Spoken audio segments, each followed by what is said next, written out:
So I've studied this, and this is an interesting answer to that, and maybe you disagree or agree. I think there's generations, right? So let's say that my grandpa was broke ass. My dad, let's say he pioneers success.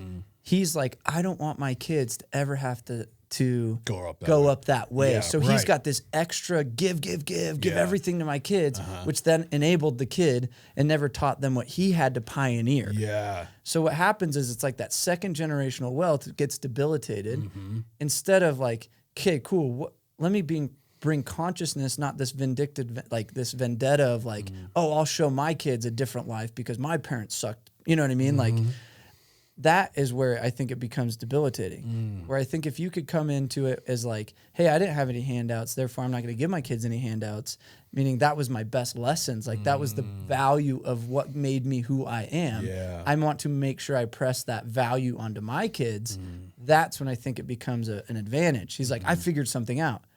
It's the principles that my parents taught me of like work your ass off to get what you want and not debilitate my kids. Work your ass off to get what you want because I got here, you know, what you doing to get here. Like I remember it was weed every Saturday growing up, weed for 4 hours. And it was like, well, what's my allowance? What kind of weed? No, but 4 hours. Yeah, damn. 4 hours. We're talking Park City right now. Yeah. No, so it was, you know, you'd have to go weed the yard for 4 hours. And it was like, I would say, what was my allowance? Because I watched my friends always get an allowance. Yeah. And my parents were like, no, we don't pay allowance. It's called rent. It's called like a roof over your head and a pantry full of food. Yeah. You don't have to pay for that. That's why you get a weed. Yeah. And I'm like, oh, Yeah. okay, that makes sense. Yeah. Like they taught that kind of principle versus like you're just entitled to money every week because you exist. Yeah. Which that's how most parents are, right? Right. Yeah. Well, I mean, oh God, yeah, dude, I love that because here's the thing. This is from that my father grew up with, you know, like actually nothing, right? Like his, you know, I could go into this whole thing, but like my father really worked his ass off to make sure that, you know, we understood, you know, that if you work hard, you can get to where you want to be because he's had a lot of success in what he's done, but it only came because he had nothing and he was determined to make sure that would not happen to us as kids, right? Yep. And his principle has always been growing up. And, you know, if you know anything about my story, it is that love is not weak. Love is tough. And I think that is one of the hardest, I think that is one of the worst lessons that is being thrown around is this weak-minded, like only be kind and soft and loving and don't push them past their limits. Like they have their limits, you know, let's protect them. Right. Oh, and also like that the world's so dangerous. Yes. You're going to get sexually assaulted. Yes, you're going to get raped and kidnapped. Yeah. You're going to get, if you go out to knock doors, what could happen? Yeah. Right? You're like, okay. Where it's like our parents, they grew up like, see you, mom, and be gone for 8 hours and who knows where land, like sitting in the bed of a truck with no seatbelts. Right. Like, yeah. You know what I mean? It's just like a different way. It's like, yeah.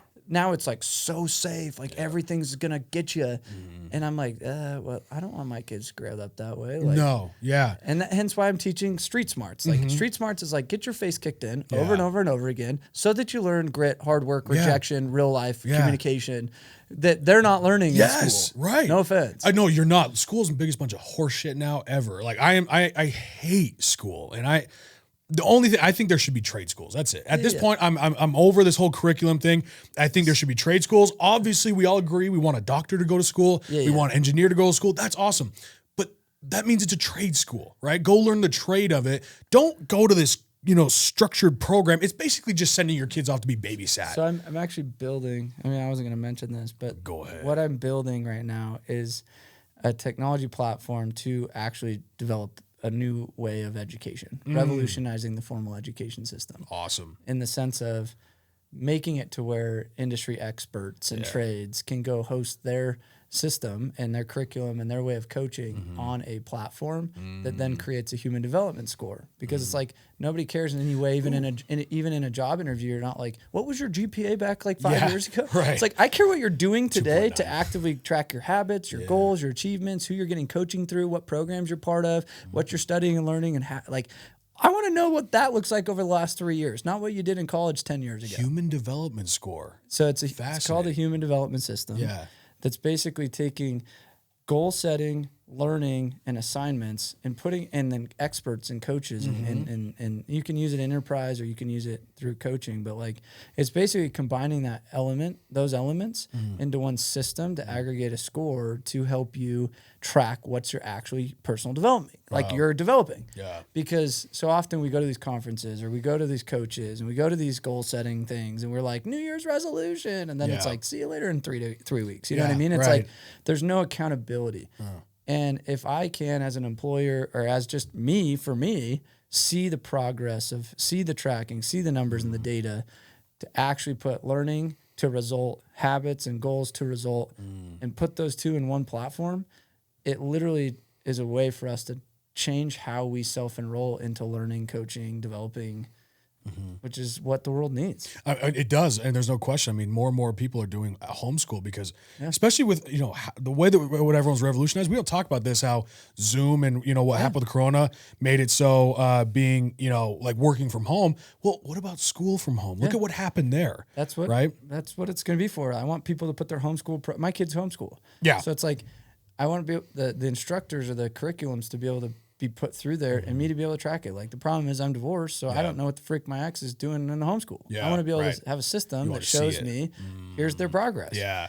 And so that's a huge reason that we're building this, is just because I feel like there isn't a system out there that's a universal platform that's globalized, that's centralized, like that yet is it's a decentralized one platform like Facebook. It's anybody can put whatever they want. Like, you know what I mean?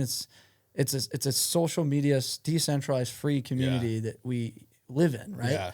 Instagram, same thing. Yeah. But where is that for the education system on a global platform? That's fascinating. Genius though, because I love that idea, because here's the only pushback I see people giving with something like that is it's important for kids to socialize, right? And here's actually what I will say. Is a lot of people say why school's important, like high school and elementary school, is because unfortunately there are a lot of deadbeat mothers and fathers out there who don't even feed their kids, don't watch their kids. And so by the kid actually going to school, they get some meals, right? No, and I don't disagree with that. Like I say still go to school, but it's like it empowers that hungry me version of 14-year-old me. Yeah. That's like, this is all cool, but I'm really actually interested in this trade or marketing or like learning how to start a business right now. Right.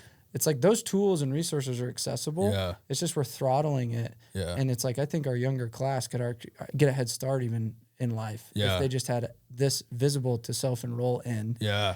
And I'm not saying I have to replace like going to school. I'm just saying if they're going to homeschool, like why not have a better system and technology and communication system to track it, and then start creating online communities. Like I agree, they should be socializing, and there's an events piece to this of what we're building. Right. So it's like, think of like festivals for personal development. Right. So it's like you have a macro stage. So think of like we all come to Tony Robbins, but then it's like, cool, then there's micro communities that have stages elsewhere. Right. It's like if I want to learn real estate, go there. If I want to learn freaking marketing, go there. If I want to learn finance, go here. If I want to, you know what I mean? Like there's an element of community and tribal like events that create that as well. I agree. I mean, again, like, because I'm saying that's one argument, but on the other argument, you can argue that schools have never been less safe.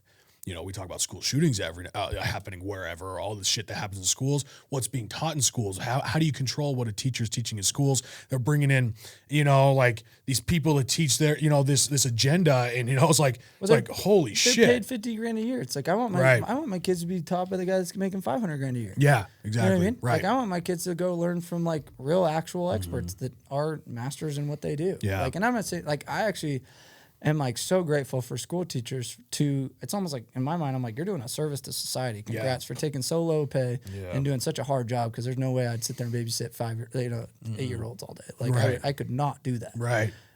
But at the same time, like there's a level of development that these teachers aren't getting because they're not in the real world, like actually going and starting businesses or actually going through a lot of those life lessons that come through what creates the content and the people out there doing things are creating that. Yeah. Anyway, so that's like the next iteration of the vision that I'm creating, which is really cool.